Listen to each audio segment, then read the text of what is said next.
On est heureux d'écouter Frère Paolo, que vous connaissez, je pense, presque tous. Il est professeur ordinaire du Nouveau Testament à l'Université Angelicum à Rome, et il est ici professeur invité. Il est chaque année, il a même vécu de nombreuses années à Jérusalem et était prieur de cette communauté. Il a publié divers ouvrages et articles. Je crois que c'est ta thèse sur l'Épître aux Hébreux, au départ, et puis un certain nombre d'autres choses. Aux origines de l'homilétique chrétienne, de la lettre aux Hébreux, note d'analyse rhétorique, publiée en 1995 et imprimée en 2002. Voilà, bienvenue. Comme d'habitude, 50 minutes, 55 minutes, et puis un petit temps pour les questions. D'accord. Merci Jean-Jacques pour cette introduction. Tu as déjà anticipé le point de départ de notre entretien ce soir. Justement, cette année 1906, où le maître Cormier, le père Cormier, Hyacinthe Cormier, maître de l'ordre, a déconseillé d'une façon assez forte. Donc, il a en réalité arrêté la publication justement de commentaires sur la Genèse du père Lagrange. Dans ses souvenirs publiés après sa mort par le père Benoît dans les années 60, l'année 67 du siècle dernier, mais composé entre 1926 et 1936, revu plusieurs fois, le père Lagrange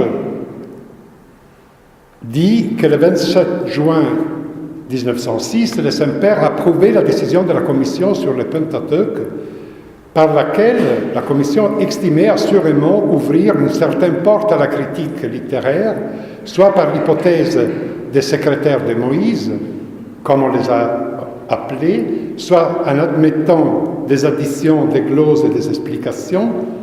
Pour mesurer la portée de ces concessions, il faut se rappeler que les savants défenseurs de l'authenticité du Pentateuque avaient jusque-là coutume d'argumenter de l'antiquité des formes de sa langue. Gardez en mémoire ce mot, l'antiquité des formes de sa langue, puisqu'elle est fondamentale. C'est une vision optimiste que Lagrange reprend 20 ans après, mais finalement n'était pas si adhérente à la réalité, justement selon le père Cormier, qui, quand Lagrange, nous le verrons, lui envoya ce texte pour révision, en demandant la permission de l'imprimer, il répondit « Quant au travail sur la Genèse, je doute beaucoup qu'il soit pleinement, souligné par le père Cormier, dans les vues et l'esprit du dernier décret de la Commission. Il est vrai que le quatrième point les modère en répétant certaines choses déjà admises pour qu'on n'accusât pas les Saint-Sièges d'intransigeance et de solidarité avec certains milieux conservateurs. Mais, si je ne me trompe, il y a loin de là à certaines théories ou hypothèses, sous-entendu, dit le père Montagne, les hypothèses et les théories du père Lagrange. Donc, l'ouvrage fut stoppé. Les deux citent le décret, la décision, le document de la Commission biblique pontificale, qui en réalité est la réponse à 4 doutes. Selon le style de Dubbia, qui est revenu à la mode récemment, des évêques envoient des questions et attendent une réponse. La première question. Les arguments rassemblés par les critiques pour combattre l'authenticité mosaïque des livres saints, désignés sous le nom de Pentateuque, sont-ils d'une telle valeur que, primant le témoignage très nombreux de l'Ancien Testament et du Nouveau Testament, pris dans leur ensemble, les sentiments perpétuels du peuple juif, la tradition constante de l'Église et les preuves en termes tirées du texte même, là nous verrons que c'est un résumé des opinions du père Lagrange et de la réponse que certains apologistes avaient produite aux idées du père Lagrange. Est-ce que, étant donné tout cela, les arguments donne le droit d'affirmer que ces livres n'ont pas Moïse pour auteur, mais ont été tirés des sources pour la plupart postérieures au temps de Moïse. Donc vous voyez, la question est très stricte. Est-ce qu'on est obligé, par les arguments de la critique, à dire que Moïse ne peut pas être l'auteur du Pentateuque et qui serait le Pentateuque qu'un rassemblement de sources postérieures à Moïse. Là, évidemment, il y a aussi le problème de la datation de Moïse, qu'au XIXe siècle n'était pas si établi, et aussi aujourd'hui n'est pas si clair. Deuxième question, donc la réponse, évidemment, non, on n'est pas obligé. D'accord, ben c'est bien. La deuxième question. L'authenticité mosaïque du Pentateuque postule-t-elle nécessairement une rédaction telle que tout l'ouvrage qu'il faille tenir absolument que Moïse ait rédigé de sa propre main ou dicté à des copistes toutes et chacune des parties? Ben, la réponse à ça, non. On n'est pas tenu nécessairement à penser que le principe de l'authenticité oblige à voir Moïse dans toutes les parties du Pentateuque.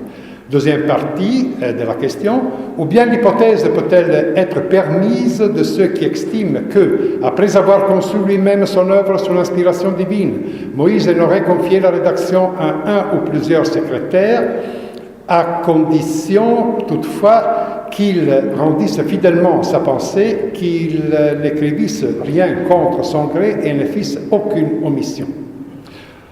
Le travail ainsi terminé aurait reçu l'approbation de Moïse. Là, on peut le penser. C'est l'opinion de la commission biblique. Troisième question. Sans détruire, sans préjudice pour l'authenticité mosaïque du Pentateuque, on peut concéder que Moïse, pour composer son ouvrage, a eu recours à des sources, c'est-à-dire à des documents écrits ou à des traditions orales qu'il a extraits sous l'inspiration divine selon le but spécial qu'il s'est proposé, certaines données qu'il a insérées dans son ouvrage, oui, on peut le penser. Et la quatrième question, qui est celle qui est citée justement par le Père Cormier, est-ce qu'on peut admettre, sans détruire l'authenticité et l'intégrité substantielle du Pentateuque, qu'à travers de si longs siècles écoulés, les livres de Moïse ont subi quelques modifications qu'on peut rechercher et discerner d'après les règles de la critique, comme des additions faites auprès de la mort de Moïse, même par quelques auteurs inspirés, des gloses, explications intercalées, etc., etc., etc. La réponse est oui, on peut l'admettre, sauf jugement de l'Église. Quand est-ce que dans l'esprit du Père Lagrange était né le problème du Pentateuque? Essentiellement, selon ses souvenirs personnels, à l'occasion d'un voyage en 1893 au Sinaï. Il dit dans ses souvenirs qu'il était malade, qu'il était affaibli aussi par des problèmes de santé et par ce qu'il appelle une dépression physique, parce qu'elle contribua peut-être à l'intensité de mon impression morale. En voyageant dans le Sinaï, il voit le désert, il sent, il dit Moïse, dans toutes les pierres, dans les pistes, dans la réalité du désert du Sinaï, mais il n'arrive pas à imaginer ce peuple sorti d'Égypte survivre, comme il dit, dans ce désert, s'installer, pouvoir vivre, surtout étant donné le nombre de personnes déclarées par le texte biblique. Et là, il insère, comme vous voyez du texte qui est projeté, l'idée que parfois il s'agit de modalités d'expression, ce qu'on appellera genre littéraire, que Effectivement, certains textes reflètent une vision postérieure à l'époque de Moïse, puisqu'il se demande comment faire circuler, non pas dans un désert sans limite et plat comme une feuille de papier, mais dans ces vallées abruptes et sans eau, les millions d'âmes dont parle le texte actuel. Voilà l'autre problème.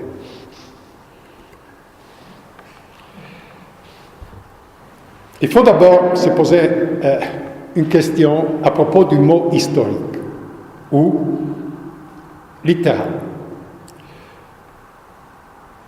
Le Père Montagne a décrit les études thomistes du Père Lagrange, et le Père Lagrange est conscient du fait que dans la tradition catholique, issue entre autres de saint Thomas, les mots historique ou littéral signifient ad pedem litteram. Le premier sens de l'écriture n'est pas le sens spirituel, mais est le sens littéral. Mais littéral voulait dire comme le texte parle, avec le présupposé que ce que le texte dit est vrai. Donc, historique. Et nous verrons pourquoi c'était important cette idée. Donc, tous les sens, dit saint Thomas, ont leur fondament sur un seul, c'est-à-dire le sens littéral, et c'est le seul duquel on peut tirer des arguments. Pas sens allégorique, et ainsi de suite. Alors là, dans l'affiche, j'ai voulu mettre ce petit hôtel pliable, qui est un hôtel qui se petit, tout petit, un truc peint par El Greco, et qui se trouve dans ma ville natale, à Modène. Donc, j'en suis très orgueilleux. C'était du trésor de la famille d'Este. Dans la partie arrière de cet hôtel qui se ferme, donc les deux, vous avez 3 scènes. Le péché d'Adam et Ève, ou leur création, mais il y a derrière, si vous voyez, l'arbre. Moïse, scène centrale, qui reçoit la loi au sommet d'un mont Sinaï assez abrupt, et de l'autre côté, l'Annonciation, on le verra. Ça résume bien le problème. D'un côté, Moïse raconte des choses avant lui.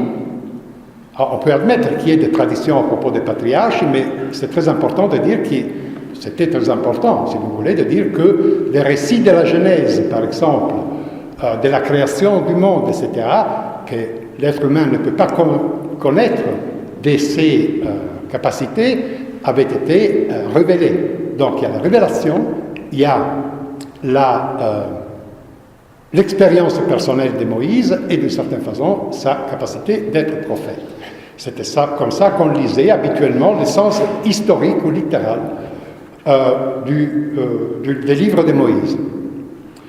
Donc on parlait d'historicité du récit, donc il faut qu'il soit authentique. Pourquoi? Parce que les choses doivent être racontées par quelqu'un qui a ou reçu la révélation ou vu. Il faut qu'il soit intègre, comme un livre d'aujourd'hui, un codex, c'est-à-dire un texte complet du début à la fin, et qui ait son unité, qu'il n'y ait pas de contradiction interne ou qu'il soit fragmentaire. Ça, c'était une idée, évidemment, qui circulait quand on parlait de l'historicité du récit. Quant à l'historicité de faits, donc, au fait qu'ils se sont produits comme le texte les décrit, évidemment, nous avons, pour ce qui est Moïse dans la vision traditionnelle, la révélation pour les choses qu'il n'aurait pas pu connaître avec sa connaissance humaine, et même pas à travers des récits de son peuple, des traditions et l'autopsie, c'est-à-dire ce qu'il avait vu lui-même. Évidemment, il utilise son langage. Et là, c'est le problème, langage archaïque, disaient certains, pour expliquer des phénomènes internes au texte. Finalement, l'historicité du texte qui est donnée par la langue d'origine et le fait que c'est un texte écrit. Et ça commence à poser quelques questions, puisque nous savons qu'au moins la langue hébraïque s'est développée bien après la date officielle dans laquelle on situe Moïse, mais surtout il s'agit, si vous voulez, de l'écriture, donc ce phénomène de l'écriture et de l'alphabet. À l'époque du Père Lagrange, on n'avait qu'une Bible, la Bible latine, qui avait une valeur juridique pour toute la Vulgate, pas la Vetus Latina, la Vulgate pour l'Église catholique, une valeur, disons, de fondament pour toute dispute théologique. Donc, les gens disaient, dans les textes mêmes de Moïse, on lit l'affirmation de tous ces requis pour l'authenticité mosaïque. Donc, Deutéronome 31, 24, qui parle du fait que c'est Moïse qui a achevé d'écrire sur un livre, donc une certaine unité, une intégrité, les paroles de cette loi jusqu'à la fin. Donc, il a conçu, dans sa structure et dans son contenu, le Pentateuque. C'est lui qui voyait Dieu et que Dieu connaissait face à face, et c'est lui qui a accompli des prodiges au pays d'Égypte. Et finalement, la langue, ce sont des langues anciennes qui nous ont transmis les textes, et en particulier la langue, disons, hébraïque, biblique. Le cas classique, où évidemment cette perspective est mise en cause, Lagrange en parlait parlant des millions de personnes, c'est la sortie du peuple élu de l'Égypte. Le texte hébreu, vous l'avez là, sans voyelle, mais traduit assez littéralement, les Israélites partirent de Ramsès en direction de Sukkot, en nombre de près de 600 000 hommes de pied, rien que des hommes, c'est la traduction de la Bible de Jérusalem, sans compter leur famille. Oui, ça c'est assez littéral. Le latin est prudent. Absque parvulis, c'est-à-dire, bon, sans compter les enfants, on réduit un petit peu les noms. Et évidemment, ce sont des façons de s'étonner de ce récit, parce que c'est à ce récit que s'attachait beaucoup. Le sens allégorique sur ce récit, sur cette phrase, la sortie de l'Égypte à travers la mer Rouge, se base toute une grosse partie de la théologie jusqu'au Nouveau Testament et au-delà. Le sens allégorique, c'est l'annonce de la Pâque de Jésus comme passage de la mort à la vie et sa victoire sur les puissances du mal. Le sens moral, c'est un modèle du baptême et d'une vie libérée des idoles, l'Égypte, l'Occident, où le soleil meurt, donc le péché, et de l'emprise du péché. C'est comme ça qu'interprète Colossiens 1, 13, 14, dans une très belle lecture que j'ai apprise ici. L'essence anagogique, où est-ce que cela amène pour le futur, au-delà des eaux du firmament et des flots de la mort, l'entrée dans la patrie céleste. Alors, la partie recto de mon triptyque, vous avez exactement cette idée. Moïse derrière, le péché, la rédemption, Moïse la loi, l'incarnation de l'Annonciation, et là vous avez la naissance de Jésus, son baptême, c'est toujours l'eau, et la victoire sur la mort, qui est la scène centrale, en parallèle avec, de l'autre côté, Moïse. Ce récit de la sortie d'Égypte, vous l'avez encore aujourd'hui dans beaucoup de textes, surtout Internet évidemment, expliqué de différentes façons. Évidemment, il y a la façon littérale. 600 000 personnes, hommes d'armes, de pied, fantassins, sortent de l'Égypte. Si on calcule une famille moyenne de 5 personnes, pour chacun, on arrive à 3 millions de personnes. Vous pouvez leur donner 2 enfants, une femme et un de vieux.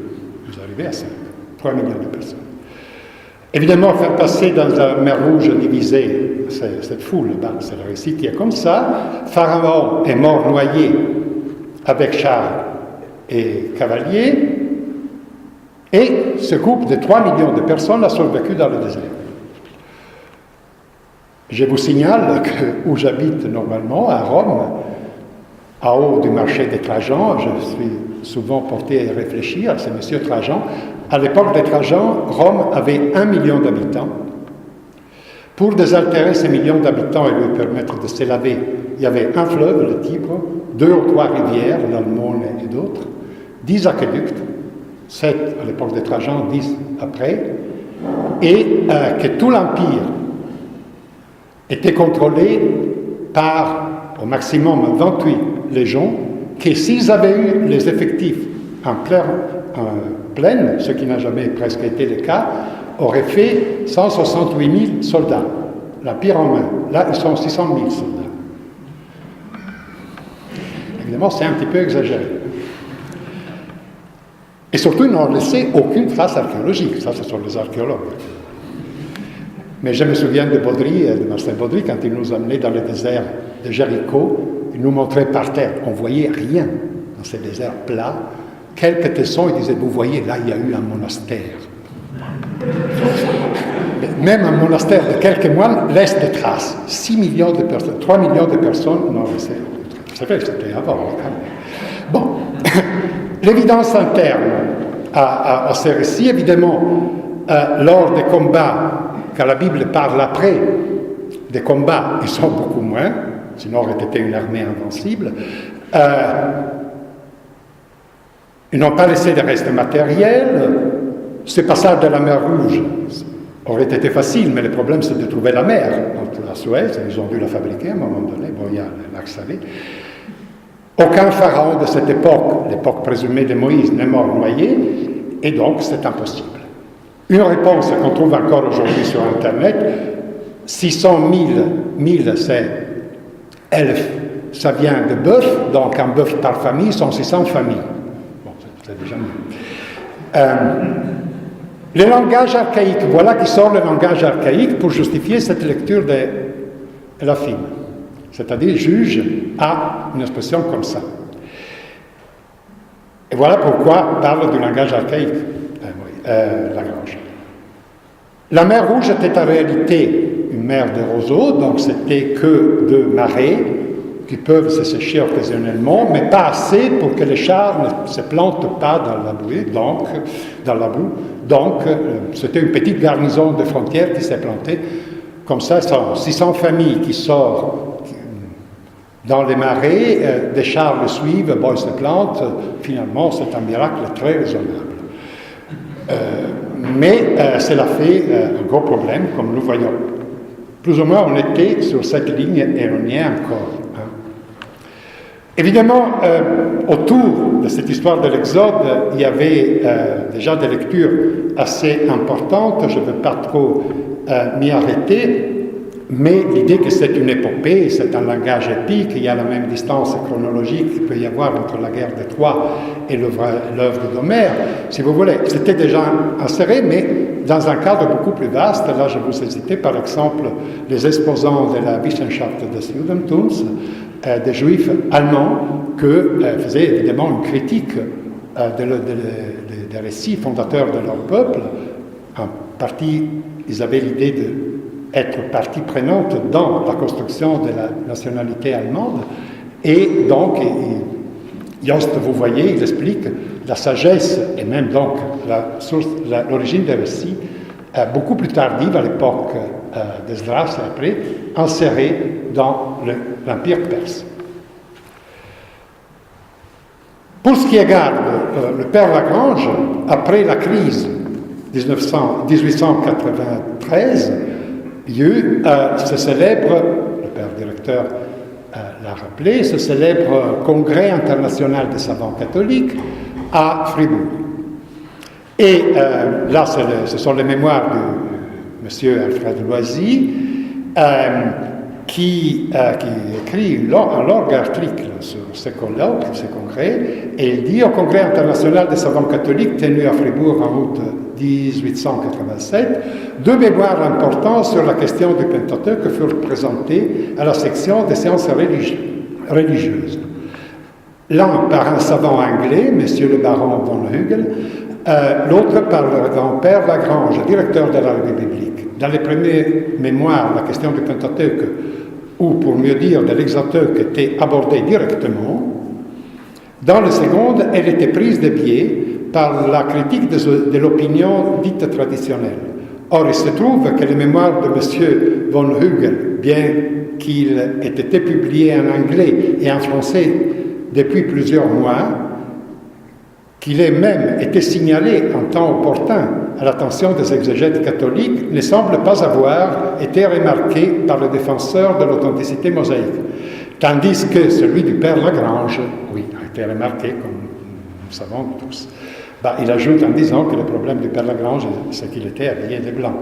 Et évidemment, ça a changé beaucoup les données. Une des réactions les plus violentes a été de la part d'un père jésuite, Lucien Méchineau, qui est très intéressant à lire parce que nous situe. D'abord, ce langage guerrier qu'il utilise trouve un sens dans la période historique. Ça, il écrit en 1901, ce qui s'est passé surtout en France, mais aussi en Italie, entre 1871 et le début du XXe siècle, à l'égard surtout de l'Église, tout le monde le sait. Donc, c'était vraiment une Église assiégée, si vous voulez. Après le rêve de restauration, et donc encore plus choquant ces moments. Le père Méchineau, il dit « Ça n'a pas été sans quelques surprises qu'on a vu chez nous, des frères dans la foi, passer ainsi au champ étranger allemand, que l'on ait qualifié jusque-là de champs ennemis, que l'on avait qualifiés. Plusieurs se consolaient prétendant à tort ou à raison que les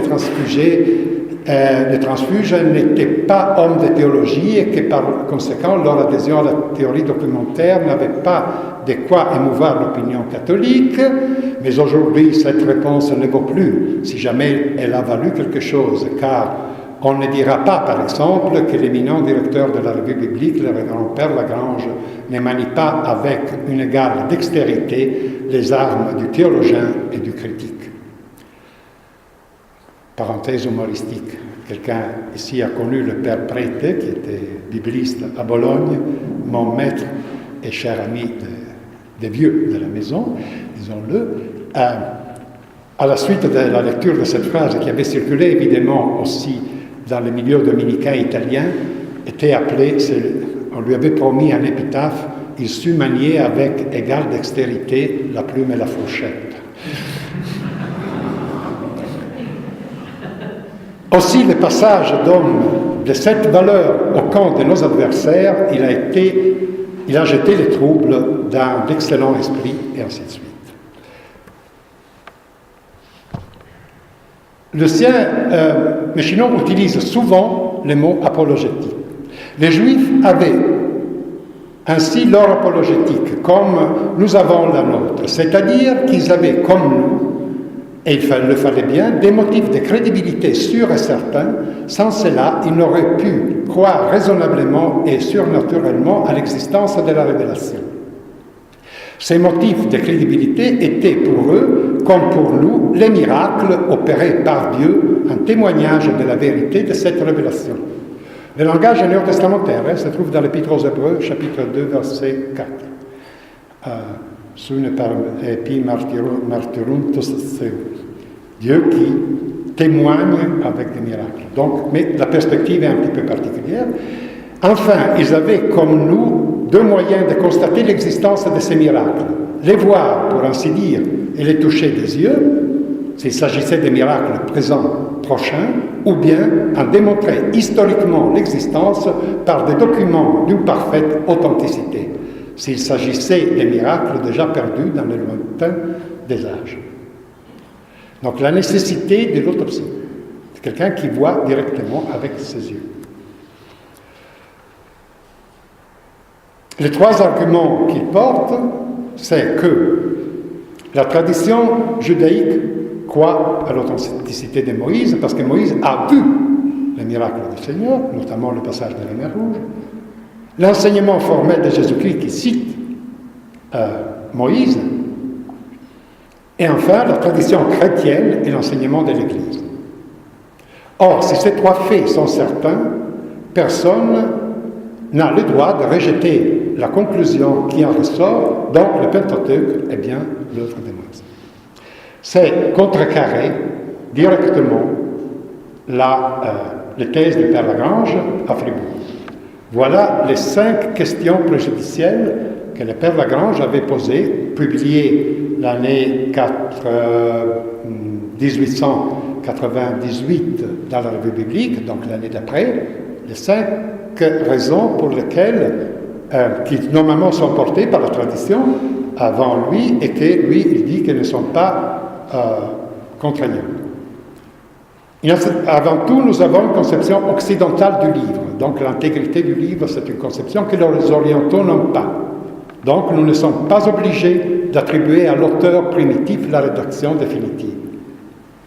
Deuxièmement, il y a une évolution législative. Donc Dieu dit à Moïse signifie donc simplement voici une loi émanée de l'autorité divine dans l'esprit du premier législateur. Troisième point, les affirmations de l'Ancien Testament et du Nouveau Testament à propos du fait que c'est Moïse qui a écrit la loi, les textes qui les renferment, les lois, ne distinguent pas clairement la part de chacun. La tradition juive et chrétienne, nous revenons donc toujours à la distinction du problème littéraire et de la tradition historique. Il dit qu'une question c'est l'authenticité du texte, une autre question c'est l'histoire de la transmission du texte et des réflexions sur le texte. Et il dit que même dans la tradition juive comme dans la tradition chrétienne, à propos par exemple de certaines parties du Pentateuque, il y a des doutes là-dessus. Donc il y a une tradition historique qui quand même réfléchit sur le texte, par exemple en attribuant beaucoup de choses à Esdras à l'époque perse, comme faisait justement Yost.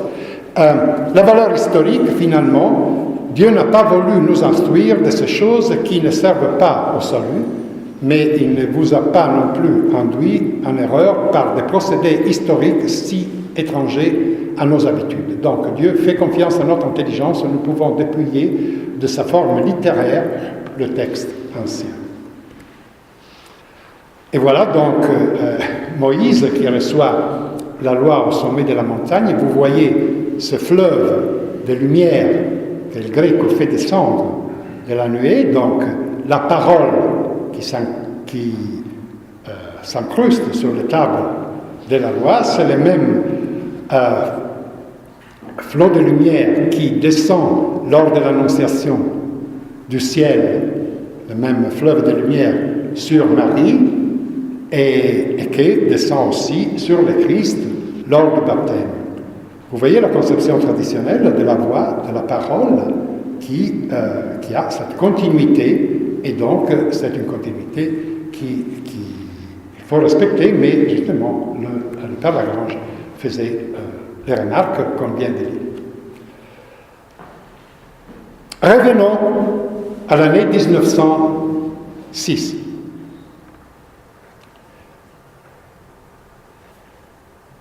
Quand il écrit au Père Cormier, avant la réponse que nous venons de voir, quand il écrit au Père Cormier pour demander la publication de son commentaire sur la Genèse, il dit « Je vous serais bien reconnaissant de vouloir bien envoyer chez M. Lecoffre à Paris le manuscrit de la Genèse.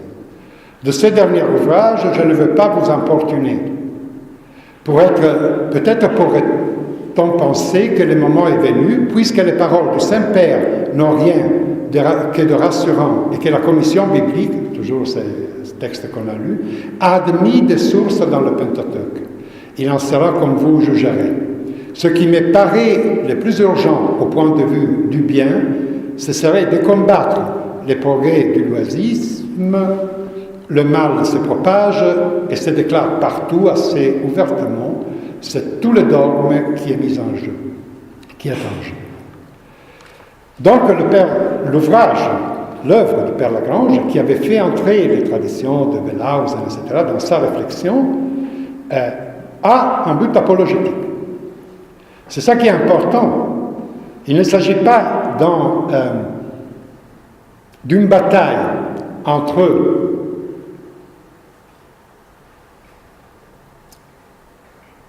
un apologète de la foi, comme le Père Machineau, et d'autres avant lui et d'autres après lui, contre un rationaliste. Il s'agit de deux façons de concevoir l'apologétique. Notamment, pour les gens comme le père Machineau, c'est évident que l'essentiel, c'est de défendre l'existence du surnaturel. Ceux qui affirment la vérité de la révélation, c'est le fait qu'il y ait des miracles, des interventions surnaturelles. Donc, s'il y a des interventions surnaturelles, pour qu'elles soient elles-mêmes, non pas des objets de foi, donc à croire, mais des choses à savoir, donc à connaître, il faut des témoins. Ce que disait Machineau, ou ils ont vu le prodige, ou ils les ont entendus raconter par un témoin fidedignus. Le problème de ce type d'apologétique au début du XXe siècle, c'est que sa bataille est contre les sciences naturelles, positives, qui petit à petit sont en train de vider l'univers de la présence divine. Et donc, de leur point de vue, faire un espace à Dieu dans la création signifie admettre non pas la présence divine dans la création, non plus, ce n'est plus le cas des 5 voies qui démontrent l'existence de Dieu selon la perspective de saint Thomas, qui sont inscrites dans la réalité comme telle, la causalité, ainsi de suite. Mais c'est l'intervention exceptionnelle. Pour qu'une intervention exceptionnelle soit vraie, il faut des témoins ou des écrits fidèles. Ça, c'est la perspective du père Machineau. La perspective du père Lagrange est différente. Il ne s'agit pas de défendre l'existence du surnaturel, il s'agit de défendre l'inhérence du texte. Faire dire au texte des choses que je peux croire vraies. Ce sont 2 principes traditionnels qui sont en conflit à ce moment-là. Donc, on peut réduire la portée du texte, dire qu'il s'agit finalement de,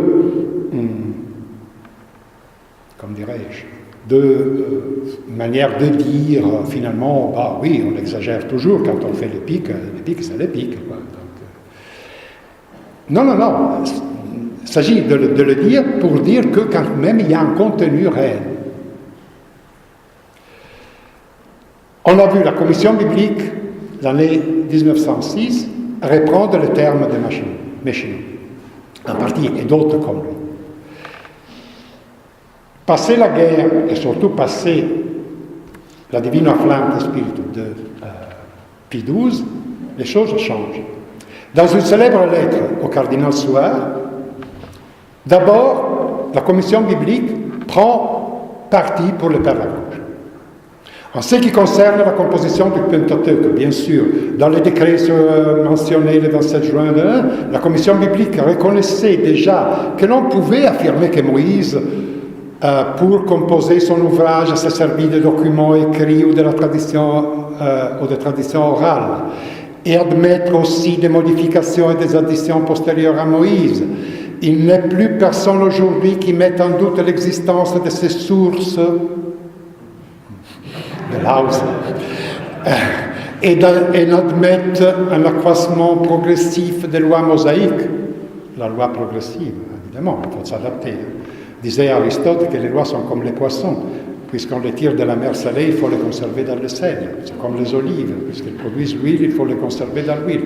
Le savait déjà Aristote.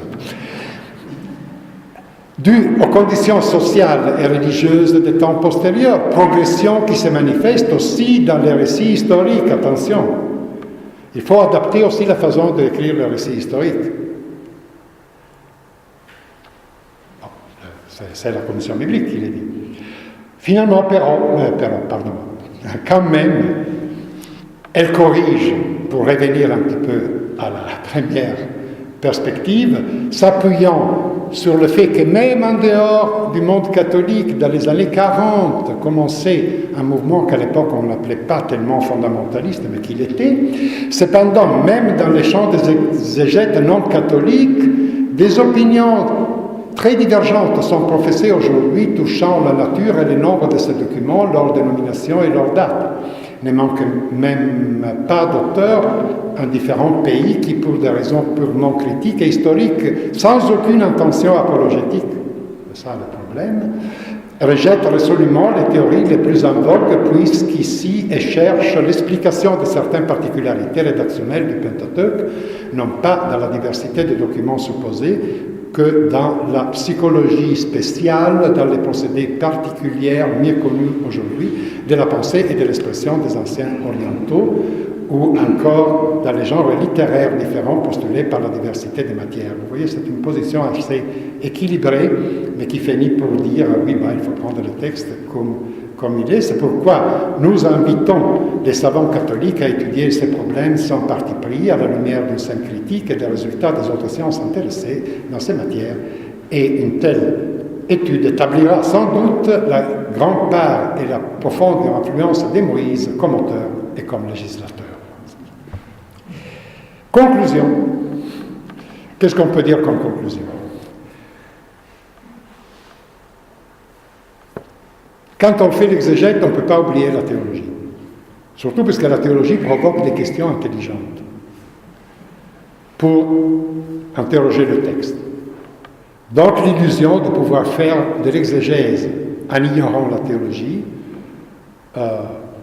c'est une position assez naïve. En même temps, je crois, il faut oublier l'apologétique ou le rôle de la défense à tout prix de quelques principes, normalement d'un ou deux.